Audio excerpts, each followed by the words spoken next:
पण आता चीनच्या HMPV विषाणूनं आपल्या भारतामध्ये शिरकाव केला आणि एवढंच नव्हे तर महाराष्ट्राच्या शेजारील 2 राज्यांमध्ये आता या HMPVचे रुग्ण आढळले आणि खळबळ माजली। गुजरातमध्ये 1 तर कर्नाटकात 2 रुग्ण आढळलेले आहेत। गुजरातमध्ये 2 महिन्यांच्या एका बाळाला HMPVचा संसर्ग झालाय तर बंगळुरूच्या एका 8 महिन्यांच्या मुलाला तसंच 3 महिन्यांच्या एका चिमुरडीला देखील HMPVची लागण झालेली आहे। विशेष म्हणजे या चिमुरड्यांनी कुठेही प्रवास केलेला नव्हता, त्यामुळेच चिंता आता आणखीनच वाढली आहे। कर्नाटक आणि गुजरातमध्ये रुग्ण आढळलेले आहेत, पाहूयात।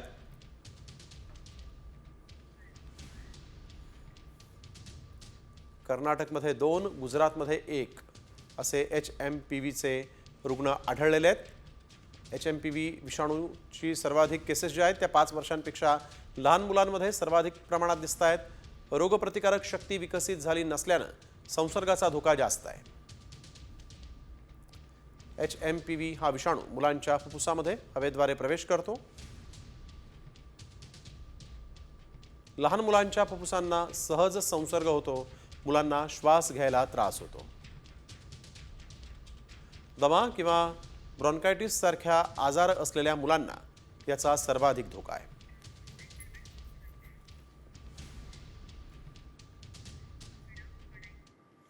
तर चीनच्या HMPV व्हायरस महाराष्ट्राच्या अगदी वेशीवर आलेला आहे आणि यामुळे राज्य सरकार अलर्ट मोडवर आहे। राज्य सरकारने नागरिकांसाठी मार्गदर्शक सूचना जारी केलेल्या आहेत। HMPV राज्याच्या उंबरठ्यावर धडकल्यामुळे राज्याच्या आरोग्य मंडळाने सर्व रुग्णालयांनाही पत्र पाठवलेलं आहे। महाराष्ट्रात आतापर्यंत HMPVचा एकही रुग्ण आढळलेला नाही, मात्र नागरिकांनी श्वसनाच्या संसर्गापासून बचाव करण्यासाठीच्या गाईडलाईन्स जारी केलेल्या आहेत।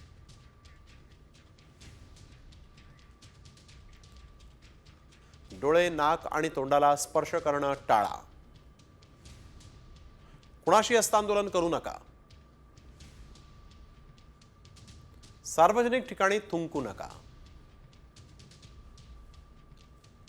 ताप, खोकला आणि शिंका येत असल्यास गर्दीच्या ठिकाणी जाऊ नका। डॉक्टरांच्या सल्ल्याशिवाय औषधं घेऊ नका। खोकताना किंवा शिंकताना तोंड आणि नाकावर रुमाल किंवा टिश्यू पेपर ठेवा। टिश्यू पेपर नसल्यास कोपराच्या आतला भाग तोंडावर किंवा नाकावर ठेवा। मास्कचा वापर करा, गर्दीत जाऊ नका। कुणाशी हस्तांदोलन करू नका। भरपूर पाणी प्या आणि पौष्टिक खा।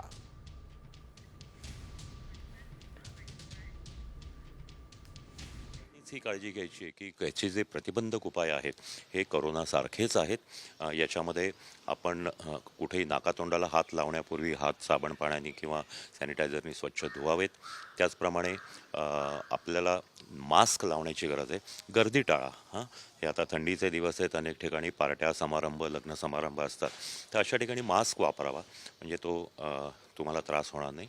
आणि जर घरामध्ये कोणाला जर सर्दी, खोकला, ताप असं जर झालं तर लक्षात ठेवा की नुसती सर्दी, खोकला असल्याने काही लगेच धावपळ करण्याची गरज नाही, परंतु घसा खूप दुखायला लागला, कडक ताप आला, दम लागायला लागला, श्वास घ्यायला त्रास वाटायला लागला तर मात्र डॉक्टरांना दाखवावं आणि आवश्यक वाटल्यास रुग्णालयामध्ये ॲडमिट करावं। तर HMPVचा शिरकाव झाल्यामुळे राज्याचं टेन्शन वाढलेलं आहे आणि त्या पार्श्वभूमीवर आरोग्यमंत्री प्रकाश आंबेडकर यांनी बुधवारी एक महत्त्वाची बैठक बोलावली। आरोग्य विभागाच्या अधिकाऱ्यांसोबत आरोग्यमंत्री या बैठकीत चर्चा करणार आहेत। नव्या व्हायरसनं घाबरून जायची गरज नाही। या राज्यातली आरोग्य यंत्रणा आणि देशातली आरोग्य यंत्रणा अत्यंत सक्षम आहे। बऱ्याच वेळा आरोग्याची काळजी घेत असताना विनाकारण भीती, शंका, सोशल मीडियातनं अनवॉन्टेड अशा पद्धतीनं स्प्रेड झालेला अनावश्यक अशा पद्धतीचे गैरसमज यामुळे सुद्धा आपण घाबरून जातोय। कोणीही काळजी करायची गरज नाही। जे असेल त्याच्याबद्दल योग्य त्या सूचना आरोग्य विभागाच्या वतीनं सर्व नागरिकांना दिल्या जातील आणि त्या पद्धतीने या राज्यातल्या आरोग्य यंत्रणेचं अत्यंत चांगल्या पद्धतीने नियोजन करून राज्यातल्या सर्व आरोग्य विभागाला त्या पद्धतीच्या सूचना दिल्या जातील। तर आपल्या देशात चिनी HMPVचे 3 रुग्ण आढळल्यामुळे खळबळ माजली आणि आता या चिनी व्हायरसचं सावट उत्तर प्रदेशमध्ये होणाऱ्या कुंभमेळ्यावर देखील आहे. कारण कुंभमेळ्यामध्ये देशविदेशातून मोठ्या प्रमाणात कोट्यावधी भाविक येत असतात आणि याच पार्श्वभूमीवर साधू संतांनी पंतप्रधान नरेंद्र मोदींना एक पत्र लिहिलं आहे. चीनमधून येणाऱ्या साधू संतांना आणि नागरिकांना कुंभमेळ्यात येण्यापासून रोखावं अशी मागणी या पत्रातून करण्यात आलेली आहे. 12 जानेवारीपासून प्रयागराजमध्ये कुंभमेळा सुरू होणार आहे.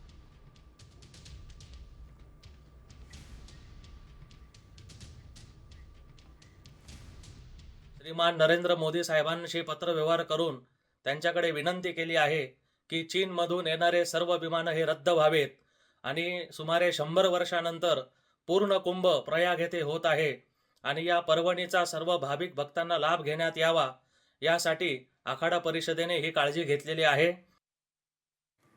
तर HMPV व्हायरसच्या पार्श्वभूमीवर मुंबई पालिका सतर्क झाली.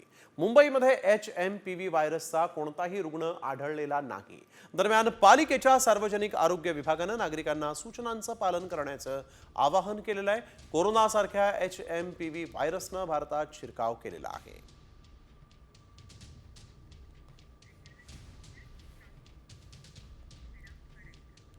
आणि आता पाहूयात इतरही महत्त्वाच्या बातम्या टॉप 50 मध्ये.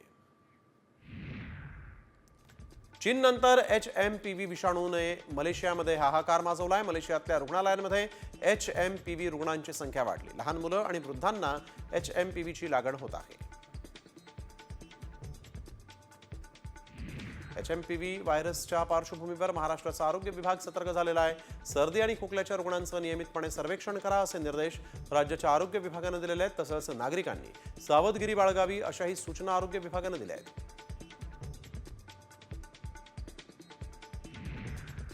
HMPV विषाणू भारतामध्ये शिरकाव झाल्यामुळे सर्वांनी आता काळजी घेण्याचं आवाहन इंडियन मेडिकल असोसिएशनचे डॉक्टर रमेश भराटेंनी दिलेलं आहे. HMPV ह्या व्हायरसचा सध्या भारतात देखील शिरकाव झालेला आहे. बेंगलोर आणि कर्नाटकमध्ये 3 रुग्ण सापडल्यामुळे मोठी खळबळ माजली. मुंबईच्या ताज हॉटेलजवळ एकाच नंबरच्या 2 गाड्या आढळल्यामुळे खळबळ उडाली आहे. दोन्ही गाड्यांच्या नंबर प्लेटवर एकच नंबर आहे. MH01EE2388 नंबरच्या या गाड्या आहेत. दोन्ही गाड्या चालकांसह कुलाबा पोलीस ठाण्यामध्ये आणण्यात आले असून चौकशी सुरू झाली आहे. बाबा सिद्दीकी हत्येप्रकरणी मुंबई गुन्हे शाखेकडून मोक्कांतर्गत आरोपपत्र दाखल करण्यात आलं. हत्येच्या मागे 1 नव्हे तर 3 कारणं असल्याचा दावा पोलिसांनी कोर्टामध्ये केला आणि या प्रकरणी आतापर्यंत 26 जणांना अटक तर 3 आरोपी अद्यापही फरार आहेत.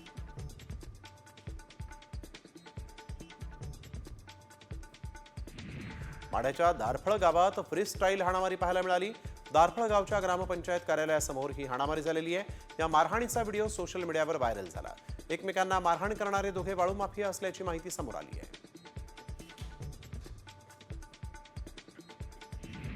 पुणे सातारा महामार्गालगत असणाऱ्या सारोळा आणि सावरदरे या गावामध्ये रात्रीच्या सुमारास धारदार शस्त्र घेऊन फिरणारी अज्ञात टोळी सीसीटीव्ही कॅमेऱ्यामध्ये कैद झाली. या चोरांमुळे गावातील नागरिकांमध्ये दहशत पसरली आहे. तर पोलिसांकडून नागरिकांना सतर्क राहण्याचं आवाहन करण्यात आलं आहे.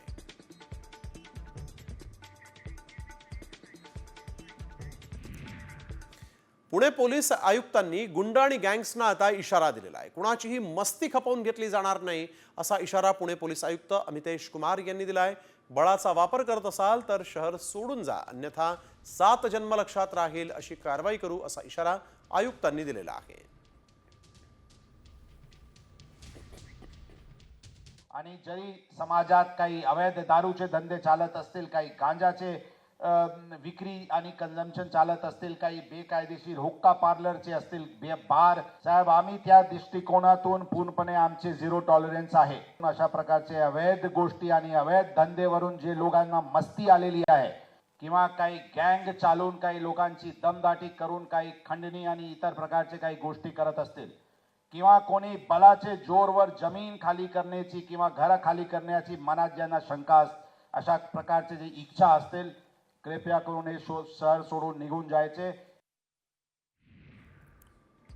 भिवंडीमध्ये एका प्रेक्षकानं फलंदाजावर 500 रुपयांच्या नोटांचा पाऊस पाडला. कल्याण भिवंडी मार्गावरील कोणगाव मधल्या छत्रपती शिवाजी महाराज मैदानामध्ये ही घटना घडलेली आहे.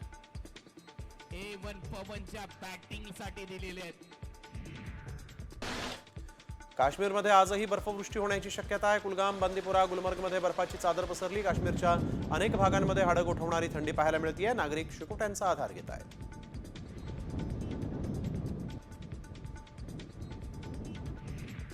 काश्मीरमधली थंडी एका कुटुंबाच्या जीवावर बेतली. पंद्रेथान भागामध्ये एकाच कुटुंबातल्या 5 जणांचा मृत्यू झालेला आहे. मृतांमध्ये आई वडील आणि 3 मुलांचा समावेश आहे. जम्मू काश्मीरमधील प्रसिद्ध पर्यटन स्थळ असलेल्या गुलमर्गमध्ये बर्फाची चादर पाहायला मिळते. महामार्गावर बर्फ साचल्यामुळे पर्यटकांना देखील काळजीपूर्वक प्रवास करण्याचं आवाहन प्रशासनानं आता केलेलं आहे.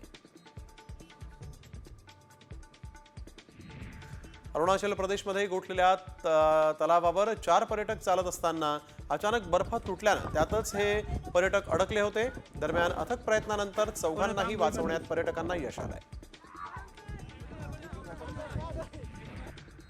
हिमाचल प्रदेशातल्या चंबामध्ये जोरदार बर्फवृष्टी झाली. हिमस्खलनाच्या भीतीमुळे ट्रेकिंग न करण्याचं प्रशासनाने आता आवाहन केलेलं आहे. दिल्लीच्या इंडिया गेटचं नाव बदलण्याची मागणी भाजपचे जमाल सिद्दीकी यांनी केली. इंडिया गेटचं नाव बदलून भारत माता द्वार करण्याची मागणी पंतप्रधान नरेंद्र मोदी यांना पत्राद्वारे करण्यात आलेली आहे. पश्चिम रेल्वेच्या स्थानकांवर आता विमानतळासारख्या सुविधा मिळणार आहेत. मुंबईतील प्रमुख स्थानकांवर डिजिटल लाऊंज तसंच चार्जिंगसाठी प्लग पॉइंट, वायफाय, कॅफे, खुर्च्या, टेबल आणि सोफा यांसारख्या सुविधा प्रवाशांना पुरवल्या जातील. पुण्याची वाहतूक कोंडी सोडवण्यासाठी आता पुणे पोलिसांनी मास्टर प्लॅन तयार केला आहे. पुणे पोलिसांकडून मिशन 15 राबवण्यात येत आहे. त्याअंतर्गत पुण्यातील महत्त्वाच्या 15 रस्त्यांवरील वाहतूक सुरळीत व्हायला मदत होणार आहे. ओयोमध्ये आता अविवाहित जोडप्यांना नो एंट्री असणार आहे. आतापर्यंत प्रेमी युगुलांना ओयोमध्ये पटकन रूम बुक करता येत होती, मात्र आता यावर बंदी घालण्यात आलेली आहे. आता रूम बुकिंगसाठी जोडप्यांना लग्नाचा पुरावा द्यावा लागणार आहे. उत्तर प्रदेशच्या मेरठ शहरातून हे नवे नियम पहिल्यांदा लागू करण्यात आले. येत्या काही दिवसांमध्ये पुणेकरांच्या सेवेमध्ये एकूण 6 वंदे भारत एक्सप्रेस येणार आहेत. प्रवासाचा कालावधी कमी व्हावा आणि प्रवाशांचा प्रवास सुखकारक व्हावा या उद्देशानं रेल्वे प्रशासनानं वंदे भारत एक्सप्रेस सुरू करण्याचा निर्णय घेतला आहे. उत्तर आणि दक्षिण भारतातील संस्कृतीचा संगम होण्यासाठी म्हणून अमरवाणी फाउंडेशनतर्फे 1 दिवसीय चर्चासत्र आयोजित करण्यात आलं. विनय सहस्त्रबुद्धे आणि लेखक अक्षत गुप्ता यांच्या उपस्थितीत हैदराबादमध्ये हे चर्चासत्र पार पडलं. यावेळेस अमरवाणी फाउंडेशनचे प्रमुख मदन गोसावींनी मराठी आणि तेलुगू संस्कृतीतील साम्य उलगडून दाखवलं आहे. बदलापूरच्या MIDC परिसरातील भुयारी गटार योजनेच्या कामाला सुरुवात झालेली आहे. या भुयारी गटार योजनेमुळे MIDCतील कंपन्यांमधून सोडल्या जाणाऱ्या सांडपाण्याचा प्रश्न हा कायमस्वरूपी सुटेल असा विश्वास आमदार किसन कपूर यांनी व्यक्त केला. या भुयारी गटार योजनेसाठी 128 कोटी रुपयांचा निधी मंजूर करण्यात आलेला आहे. अमरावतीमधील 40 हॉस्पिटलसह 30 मोठी प्रतिष्ठानं फायर सेफ्टी विना असल्याची बाब समोर आलेली आहे. 3 महिन्यांपूर्वीच फायर सेफ्टीची मुदत संपली असून फायर सेफ्टीसाठी 7 दिवस मुदत देण्यात आली होती.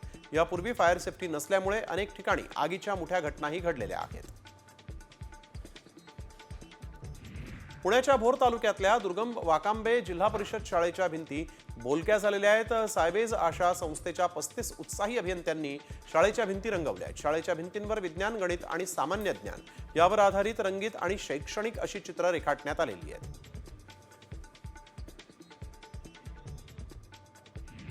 हिंगोलीच्या गोरेगावमध्ये यात्रेनिमित्तानं विविध स्पर्धांचं आयोजन करण्यात आलं होतं.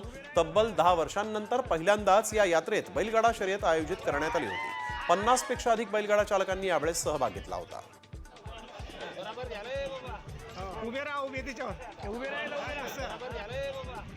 शिर्डी साई संस्थानाच्या प्रसादालयाचा लाभ घेणाऱ्यांमध्ये मोठ्या प्रमाणात वाढ झालेली आहे. वर्षभरात तब्बल 1,64,00,000 भाविकांनी या भोजनाचा लाभ घेतलेला आहे. 2023च्या तुलनेत 2024 मध्ये तब्बल 10,00,000 भाविकांमध्ये वाढ झालेली आहे. दररोज साधारणतः 25,000पर्यंत भाविक प्रसादालयामध्ये जेवण करतात. उत्सवाच्या काळात ही संख्या 1,00,000पर्यंत जाते.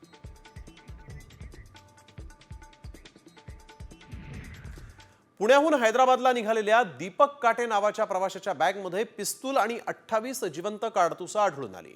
पुणे एअरपोर्टवर सुरक्षा यंत्रणेकडून दीपक काटेला अटक करण्यात आली. दीपक काटेला पुणे विमानतळ पोलीस स्टेशनमधील पोलिसांच्या हवाली करण्यात आलाय. दीपक काटे हा मूळचा पुणे जिल्ह्यातल्या इंदापूरचा रहिवासी आहे.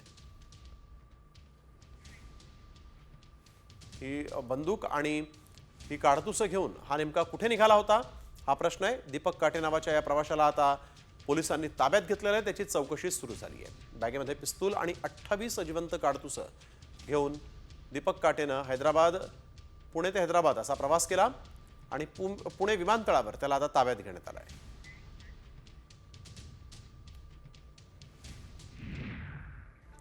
बुलढाण्यातील नांदुरा तालुक्यात शिवमल्हार कथा आणि अखंड हरिनाम सप्ताहाचं आयोजन करण्यात आलं.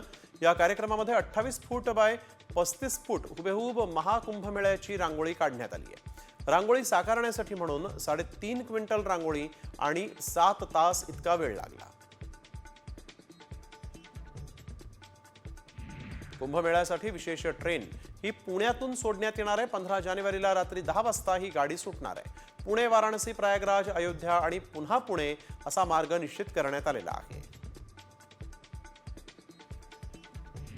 बिहार लोकसेवा आयोगाची परीक्षा रद्द करण्याच्या मागणीसाठी आमरण उपोषणाला बसलेले जनसुराज्य पार्टीचे संस्थापक प्रशांत किशोर यांना पाटणा पोलिसांनी अटक केलेली आहे. यावेळेस कार्यकर्ते आणि पोलिसांमध्ये झटापट झाली. पोलिसांनी बळाचा वापर करून उपोषण संपवण्याचा प्रयत्न केल्याचं कार्यकर्त्यांचं म्हणणं आहे.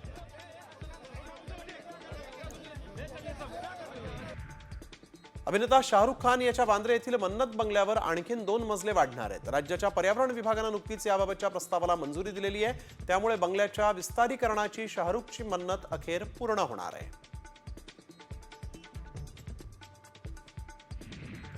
दिल्लीतल्या ऑल इंडिया सिव्हिल सर्व्हिसेसच्या सामन्यात नियम डावलल्याचा आरोप महिला कबड्डीपटूंनी केलेला आहे. 18 टीम या स्पर्धेमध्ये असून त्यांच्यामध्ये 4 गट करण्यात आलेले आहेत. मात्र गट मधल्या विजेत्यांमध्येच थेट सेमीफायनल खेळवली जाणार आहे. तसंच सरकारी कर्मचारी नसलेले कबड्डीपट्टू देखील स्पर्धेत खेळत असल्याचा आरोप महिला कबड्डीपट्टूंनी केलेला आहे.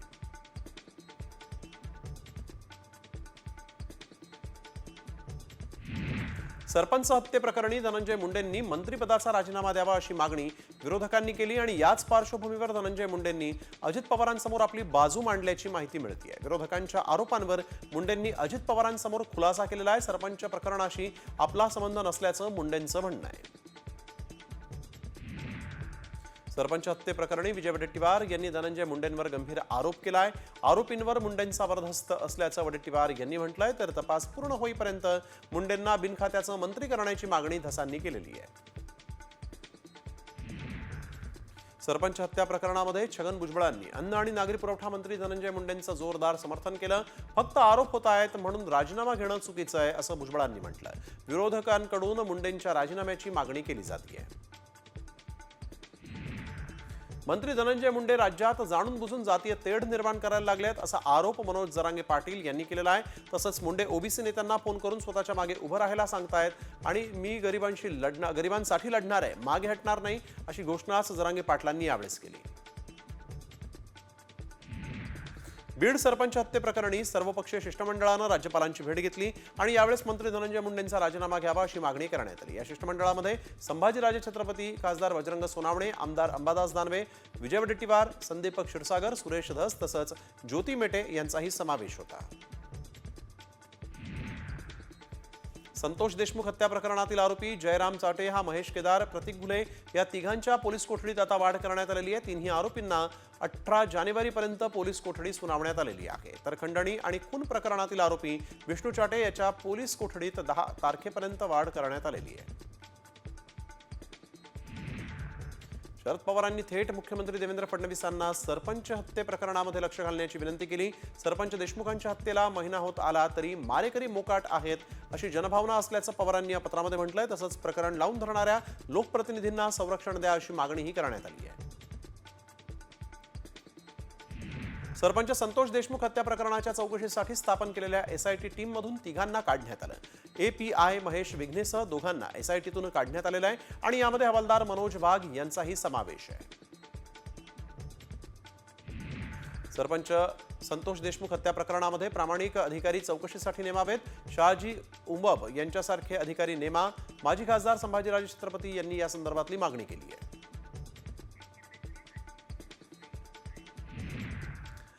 तर एक राजकीय बातमी, क्या हुआ तेरा वादा या वक्तव्यावर भाजपचे आमदार सुरेश धस यांनी अजित पवारांची दिलगिरी व्यक्त केलेली आहे. सरपंच संतोष देशमुख हत्येप्रकरणी परभणीमध्ये आक्रोश मोर्चा काढण्यात आला आणि या मोर्चामध्ये बोलताना भाजपचे आमदार सुरेश धस यांनी उपमुख्यमंत्री अजित पवार यांच्याबद्दल क्या हुआ तेरा वादा असं वक्तव्य केलं होतं.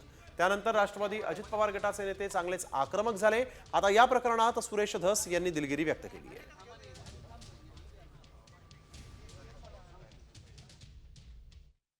सौ चुहे खा के बिल्ली हाच को चली म्हणतात ना, तसा काहीसा प्रकार काल परवा हे आकाचे आका आले, म्हणले जे जे दोषी असतील त्यांना फाशी द्या.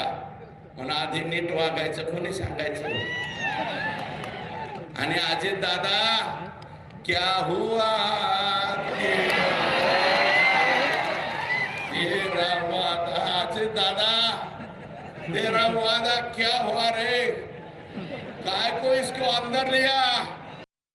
काय आहे, अजितदादांच्या बरोबर मी फार काळ काम केलेलं आहे, किमान 10 वर्षापर्यंत. एक नैतिक अधिकार म्हणून माझ्याकडनं अरतुरेचा शब्द जायला नको होता.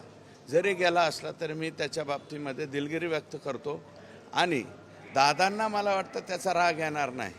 दादांचे दुसरे जे सहकारी आहेत, कारण अजितदादांसाठी सुद्धा डोक्यात दगडं वगैरे मी खाल्लेले आहेत, त्या अधिकारवाणीनं माझ्याकडनं तेवढा शब्द गेला असला तरी तो माझा मी परत घेतो.